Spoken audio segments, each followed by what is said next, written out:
Welcome to Surya's TV. ఉభయ తెలుగు రాష్ట్రాల్లోని వానుడు బగబగమంటున్నాడు. ఉష్ణోగ్రత శాతం చాలా పెరుగుతున్నాయి. ఏప్రిల్ మే నెలలోని ఇలాగే ఉంటే ముందు రోజుల్లోని రాబోయే రోజుల్లో ఇంకా ఎండ తీవ్రత ఎక్కువగా ఉంటుంది. వృద్ధులు, పసిపిల్లలు చాలా అప్రమత్తంగా ఉండాలి. శీతల పానీయాలు తీసుకోవాలి. బయటికి వెళ్ళేటప్పుడు ఉదయం 10 లోపే పనులు ఏమైనా ఉంటే ముగించుకోవాలి. అలాగే సాయంత్రం 5 తర్వాతే బయటికి వెళ్ళడానికి ఉపక్రమించాలి.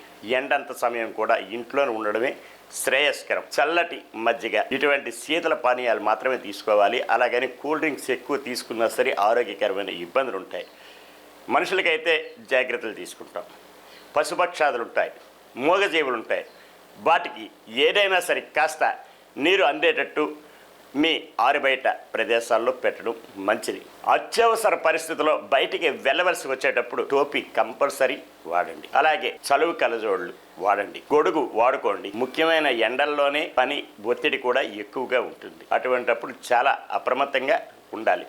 ఎండ తీవ్రత డిగ్రీలు రోజు రోజుకి పెరిగిపోతున్నాయి. నీటి మట్టం దిగజారిపోతున్నది. కనుకనే ఇంకుడు గుంటలు పెట్టుకొని నీరును వృధా చేయకండి. నీరు శాతం ఎక్కువ ఉండాలి ఒంట్లోని. గ్లూకోజ్ వాటర్ తాగండి. కొబ్బరి నీళ్ళు మాత్రం సేవించండి. అలాగే పల్చటి మజ్జిగ తాగడం వల్ల ఎంతో శ్రేయస్కరం.